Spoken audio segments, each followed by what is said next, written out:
কয়েকটি আসনের ফলাফল নিয়ে আপনার জামাত বলছে ভোট ভালো হয়েছে, সুস্পষ্টভাবে ইলেকশন কমিশনের কাছে নালিশ জানানো হচ্ছে, এমনকি জোটের একজন সহযোগী জনাব নাহিদ ইসলাম তিনি প্রয়োজন আবার আন্দোলন আমার হুমকি দিচ্ছেন, সেইটা আসলে আমরা পুরনো সংস্কৃতিতেই ফেরত যাচ্ছি কিনা? জি, অসংখ্য ধন্যবাদ। প্রথম কথা হচ্ছে মানে সকলের পক্ষ থেকে এবং আমি নিজেও সহ বলছি যে এবারে ইলেকশনটা স্বচ্ছ হয়েছে, কোনো সন্দেহ নেই।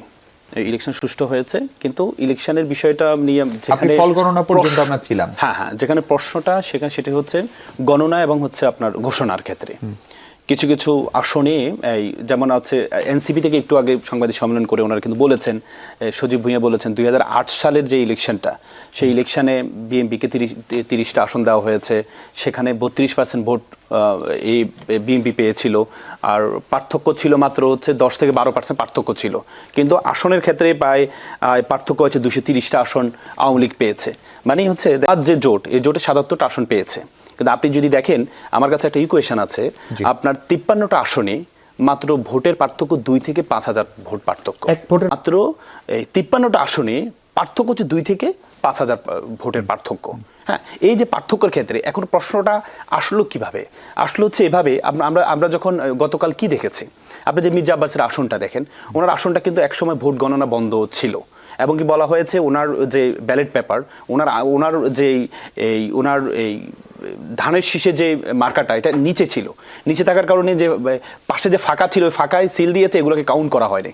পরবর্তীতে এগুলোকে কাউন্ট করা হয়েছে, কাউন্ট করার কারণে উনি জয়লাভ করেছেন, এই থেকে জয়লাভ করেছেন। কিন্তু একইভাবে আপনি এটা যদি কাউন্টেবল হয়, আপনি যখন মামুনুল হক, আল্লামা মামুনুল হকের যে আসন, সে আসনে ওনার মার্কাটাও একবার শেষে ছিল, রিক্সা মার্কাটা একবার শেষে ছিল, এবং কি ওনার অনেকগুলো ভোট নষ্ট হয়েছে শুধুমাত্র ডান পাশে সিলটা মারার কারণে, সেক্ষেত্রে এটাকে কাউন্ট করা হয়নি।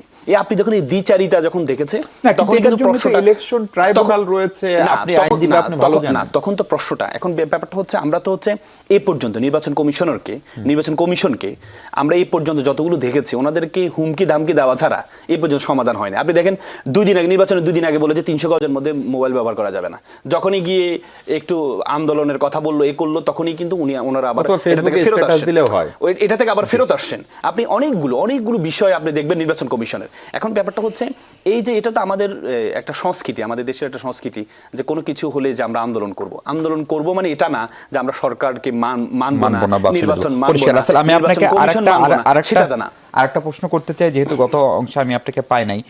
জামাত বরাবরই, জামাতের জোট বলে এসেছিল যে 91 মডেলের ইলেকশন, শেষ পর্যন্ত কি এটা 91 মডেল ইলেকশনই হলো?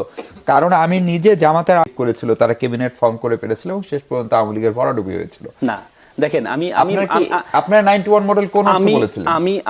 আমি মনে করি না, এটা জামাতের পক্ষ থেকে বলা হয়েছে এই জন্যই, আপনি দেখেছেন এই গণ অভ্যুত্থানের পরবর্তীতে ইলেকশনগুলো, গণ অভ্যুত্থানের ইলেকশন হয়েছে 91 ইলেকশন হয়েছে, এবং 90-এর যে ডাকসুর যে ছাত্রদলের যে ভূমিধস বিজয়, সেটার কারণে পরবর্তীতে 91-তে একটা যেখানে আওয়ামী লীগ ক্যাবিনেট গঠন করে ফেলেছিল, তখন কিন্তু হচ্ছে পরবর্তী দেখা গিয়েছে ছাত্র দল হয়েছিল। পরবর্তীতে 91-এর ইলেকশনে যেখানে ক্যাবিনেট তৈরি করে ফেলেছিল আওয়ামী লীগ, পরবর্তীতে বিএনপি কিন্তু সে সংখ্যাগরিষ্ঠতা পেয়ে ক্ষমতা আসছে।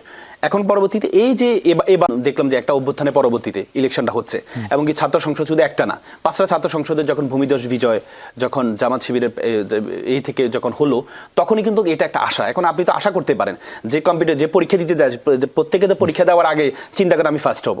এখন আপনি তো বলতে পারবেন না যে তুমি ফার্স্ট হবে না, তোমার চেহারার মধ্যে ফার্স্ট হওয়ার কোনো ভাব নেই, তোমার প্রত্যাশা করে। আপনি তো বলে যে গ্যাসে বাঁচে ফানুস, আশায় বাঁচে মানুষ, আশা তো করতেই পারে। আপনি যখন কম্পিটিশন অংশগ্রহণ করবেন, আপনি যদি আশাই না করেন, তাহলে তো আপনি শুরুতেই এক্সামের আগে তো আপনি পরাজিত। আপনি যেটি বললেন যে মন্ত্রী ঘোষণা করে দিচ্ছেন, এটা মন্ত্রী ঘোষণা না, এটা হচ্ছে যে আপনারা যদি এই আসনে যদি নাহিদকে জয়লাভ করেন, তাহলে আপনারা ভবিষ্যতে একটা, যদি আমরা জয়লাভ করি তাহলে আপনারা একটা মন্ত্রী পাবেন। তার মানে কি?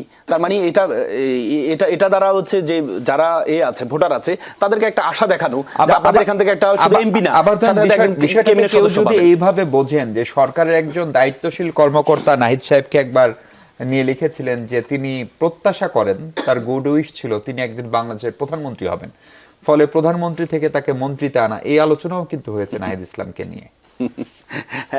এখন কথা হচ্ছে, আমরা তো দেখি যে গণঅভ্যুত্থান যারা নেতৃত্ব দেয়, পরবর্তী তারা প্রধানমন্ত্রী হয়, এটাই তো স্বাভাবিক কথা, কিন্তু এটা আশা করা তো ভুলের বিষয় না। আমরা তো সমস্যা হচ্ছে আমরা হচ্ছে একটা পরিবারতন্ত্রের মধ্যে আছি দেশটা, আমরাও একটা বৃত্তের মধ্যে আছি, এই বৃত্ত থেকে বের হতে না, পারি কিন্তু না। আমির সাহেব আমাদের কিন্তু আবার দেশে নাহিদকে আমরা প্রধানমন্ত্রী- ছোটবেলা থেকে, আমি আপনাকে বলি, আমরা ছোটবেলা থেকে আমাদের মাথায় ঢুকিয়ে দেওয়া হয় সবকিছু হতে পারবা, প্রধানমন্ত্রী হতে পারবা না। মানে আমাদের মধ্যে আমরা এই 35 বছর যে ক্ষমতায়ন আমরা দেখেছি, আমাদের মাথার মধ্যে ঢুকিয়ে দেওয়া হয়েছে এখনো পর্যন্ত। আপনি দেখেন যে কিছুদিন আগে তারেক রহমান সাহেব বলেছেন যে শেখ হাসিনার ছেলে মেয়েরা ইচ্ছা করলে রাজনীতি করতে পারে। তার মানে কি পরিবারতন্ত্রটা তোমার পরিবার যদি না থাকে, তাহলে আমার পরিবারতন্ত্র যদি থাকে, বিপরীতে যারা আছে তাদের সাথে তো আমি টিকতে পারবো না।